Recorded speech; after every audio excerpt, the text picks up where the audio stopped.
Islamic যে চক্রান্ত বিশ্ব হিন্দু বার্তার বিরুদ্ধে চলছে চারিদিকে, আজ আমাদের স্টলের ভিড় দেখে সেটা মনে হচ্ছে যে আমরা সেই চক্রান্তকে পর্যদস্ত করতে পেরেছি এবং অনেকেই এরকম বিভিন্ন সময় আসছেন, বিভিন্ন বই খুঁজছেন। কিছু বই তো এখানে শেষ হয়ে গেছে, তার মধ্যে প্রধানত তরুণের স্বপ্ন এই বইটা রয়েছে এবং বীর সাভারকরের বই আছে। বীর সাভারকরের বই আর স্টকে খুব একটা নেই, অল্পই পড়ে রয়েছে।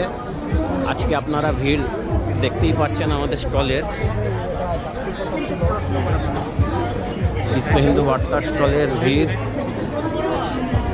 আমি অন্য দিক দিয়ে ঢুকেছি।